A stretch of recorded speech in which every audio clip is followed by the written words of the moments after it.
RCF. Le MAG de l'environnement, c'est le magazine de la protection de l'environnement et du développement durable. Une coproduction des radios locales de l'Aude. Contact FM, Radio Balade, Radio Languedoc-Narbonneau, Radio Marseillette, RCF Pays d'Aude. Bonjour à tous, je suis Manon Ferreira et pour cette émission qui sera suivie d'autres émissions, l'association écolocale accueille des habitants pour qu'ils s'expriment sur le thème de l'habiter. Donc l'association écolocale a été créée en 2008 par des habitants de l'Aude. Depuis 2014, elle se consacre au processus Futur Narbona. Le processus part du postulat suivant. Nous constatons que le dérèglement climatique a des conséquences qui s'expriment au travers de nos lieux de vie sur notre Narbonnaise, sans être pour autant une fatalité, mais un contexte dans lequel nous évoluons. Pour l'association écolocale, ça n'est même un prétexte pour penser autrement notre façon d'habiter un lieu.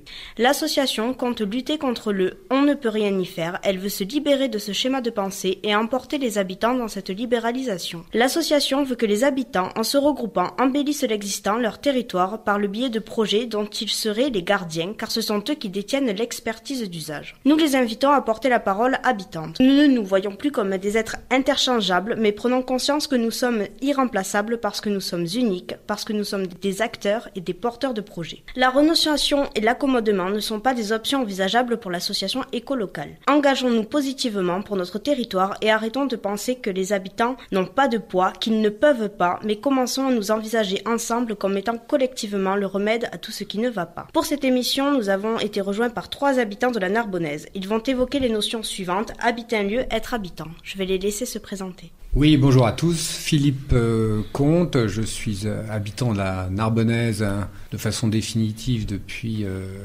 4 ans. J'ai volontairement choisi de venir vivre dans cette région et je suis passionné par ce territoire, par ses habitants, et la thématique qui nous est proposée aujourd'hui me passionne. Oui, bonjour, Thierry Comte, je suis habitant de Coursan. Je suis originaire de la région, donc j'habite depuis très longtemps dans la Narbonnaise. Je me suis engagé aussi dans plusieurs associations. Voilà, je voudrais intervenir en tant qu'habitant. Bonjour, Pierre Carbonel, je suis originaire et habitant de Gruissan depuis toujours.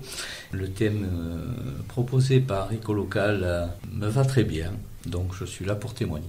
Très bien, donc commençons par la première question. Pour vous, un habitant n'est-il que le résident d'un lieu ou celui qui l'emprunte souvent quotidiennement? En somme, comment définiriez-vous ce que c'est un habitant? Pour moi, Pierre Caronel, qui suis originaire de Gruissan et habitant donc depuis toujours, je dirais qu'habiter Gruissan, c'est aussi participer à sa culture, à ses racines, à son environnement. Je pense à l'iode que dégage les étangs de Gruissan. C'est aussi dans notre culture, c'est une façon de s'interpeller dans la rue qui est peut-être différente de celle qu'on a en ville. Voilà, pour moi, c'est aussi cette recherche de repères dans le village, comme le café, où on rencontre des copains depuis toujours et avec qui on échange notre quotidien.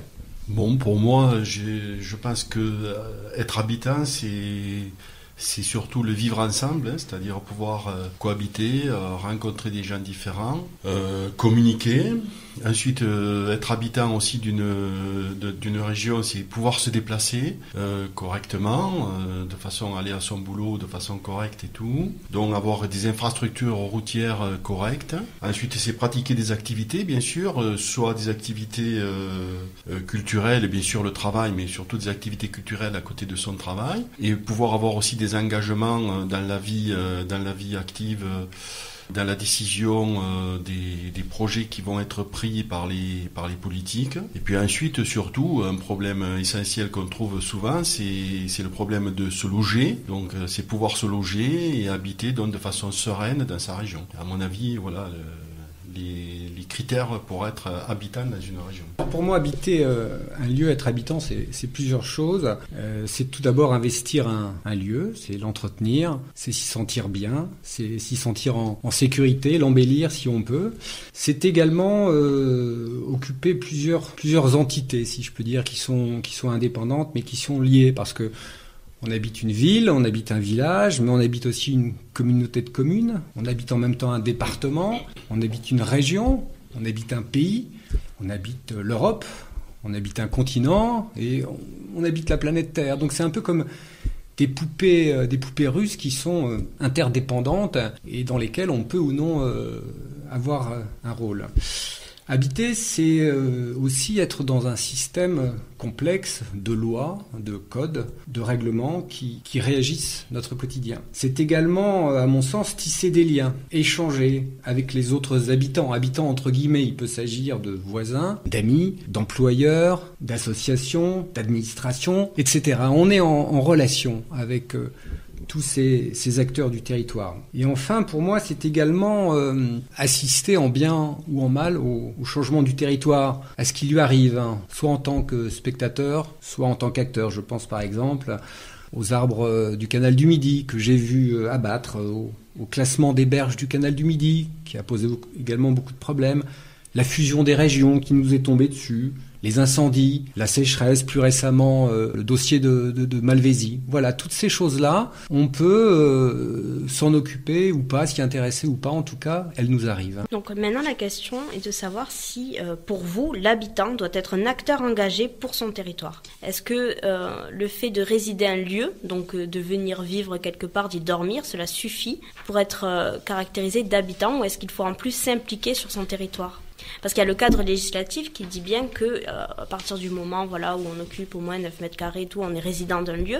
Est-ce que c'est peut-être une question un peu plus sociologique, c'est-à-dire du ressenti, du vécu ? Est-ce qu'on est habitant parce qu'on investit vraiment son environnement ? Écoutez, cette question est tout à fait intéressante et je crois que lorsque l'on vit quelque part, on a le choix en effet, soit de ne rien faire, soit de s'intéresser de loin, soit de participer, soit d'agir. Enfin, tous les niveaux d'intervention ou de non-intervention sont possibles. Pour moi, en ce moment, le principe même de la démocratie représentative fait que les gens ont pris l'habitude de déléguer beaucoup de choses. Mais ce système s'essouffle car la base, la population, à mon avis, ne se sent plus bien représentée. Même parfois, elle se sent trahie. D'où le développement des associations, des collectifs, des zadistes, de tous ces mouvements qui partent de la base et qui ont quelque chose à dire, à réclamer à ceux qui sont en haut. En ce qui me concerne, il me semble difficile de vivre sur un territoire sans s'y intéresser, parce que finalement il se passe toujours quelque chose,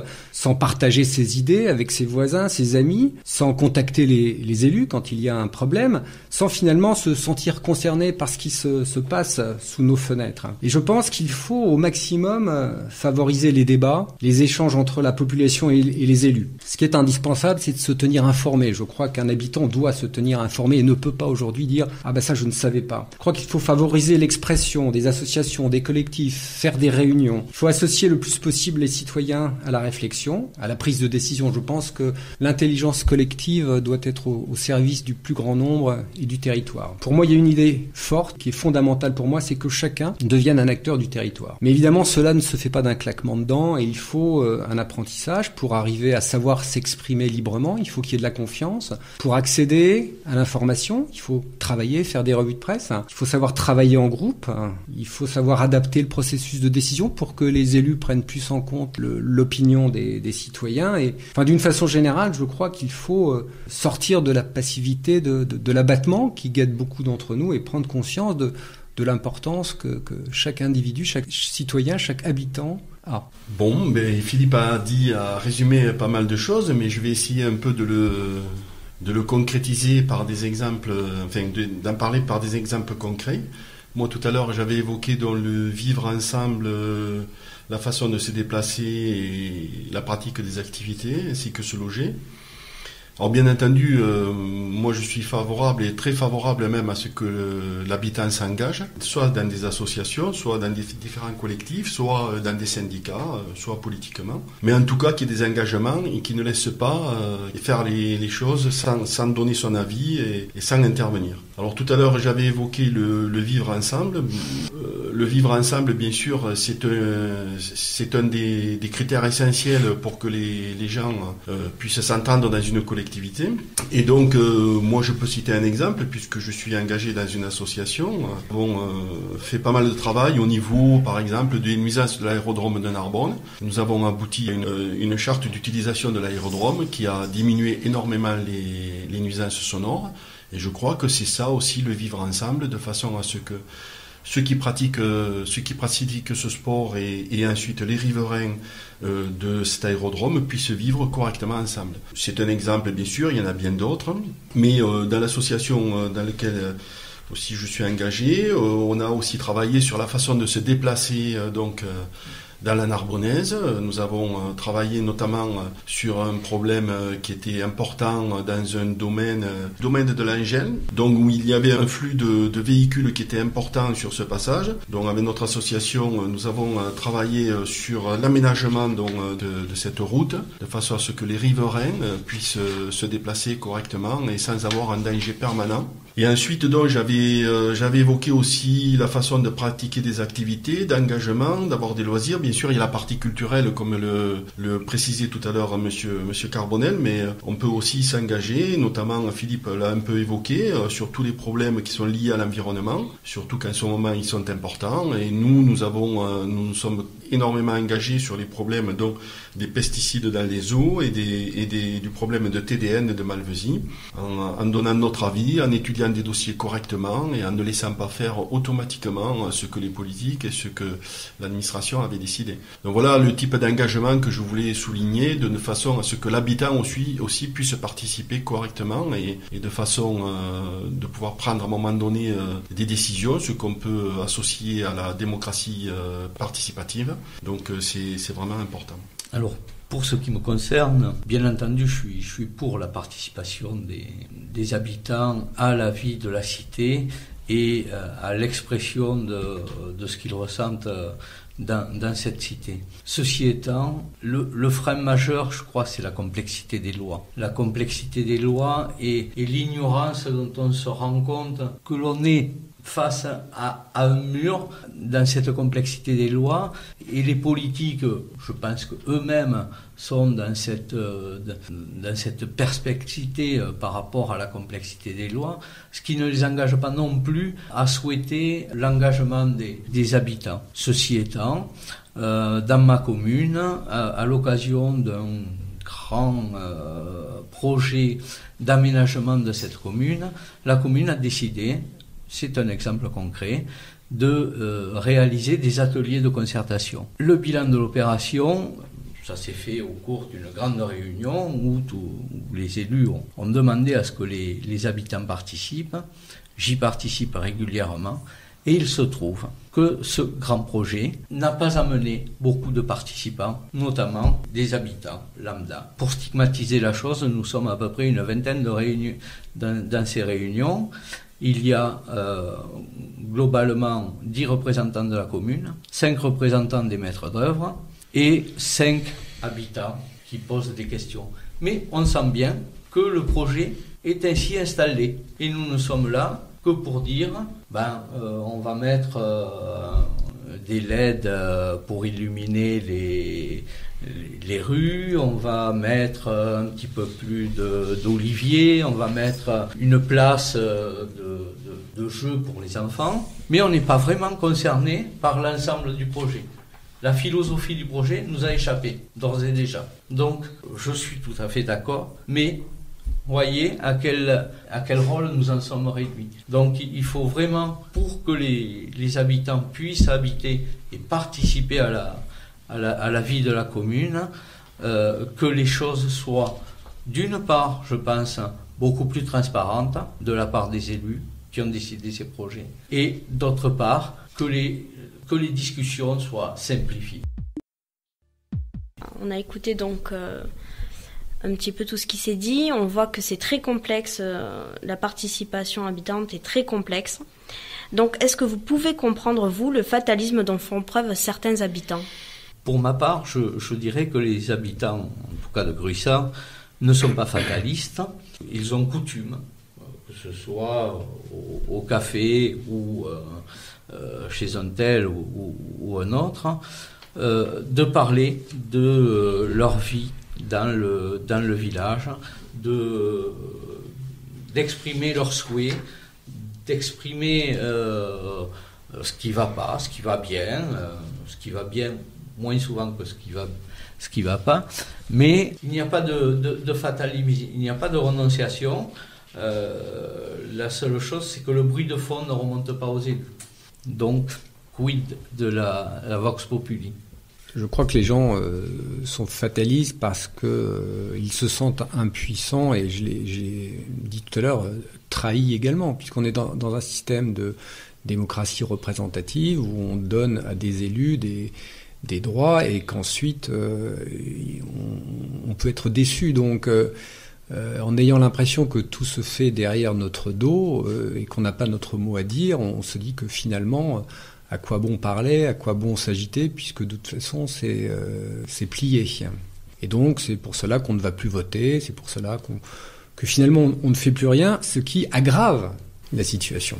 Donc il faudrait, encore une fois, que les gens se ressaisissent, échangent et puis se rendent compte qu'ils ont quand même leur mot à dire et qu'ils sont finalement très nombreux quand ils se réunissent et très intelligents. Pour ce qui me concerne, le fatalisme n'est pas un fait pour l'habitant. Enfin, c'est très compliqué aussi de s'attaquer à certains dossiers dont les politiques eux-mêmes n'en comprennent pas toujours le sens. Donc c'est vrai que ça peut entraîner un certain fatalisme, mais lorsqu'on explique bien aux habitants ce qui va se passer et qu'il peut y avoir un collectif, comme disait tout à l'heure Philippe, l'intelligence collective se met en place, l'habitant peut aussi comprendre rapidement les choses et se mobiliser. Donc le fatalisme, c'est relatif.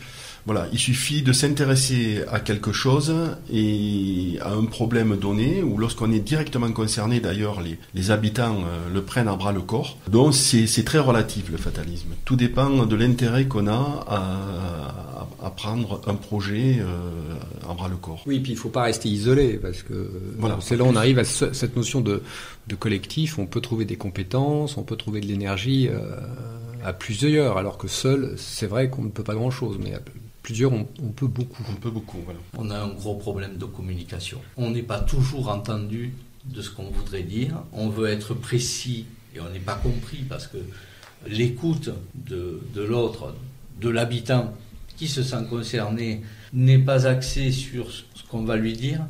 Donc on a vraiment aujourd'hui un gros problème de communication et là je pense que les élus, il en va de leur responsabilité de donner la parole aux habitants. Ils le peuvent, ils le doivent, ils dépensent beaucoup d'argent dans leur communication interne. Je pense que ça serait bien aussi que de leur part, il y ait un effort pour entendre et diffuser le message des habitants. L'association écolocale a été ravie d'avoir eu le plaisir d'écouter ces 3 habitants.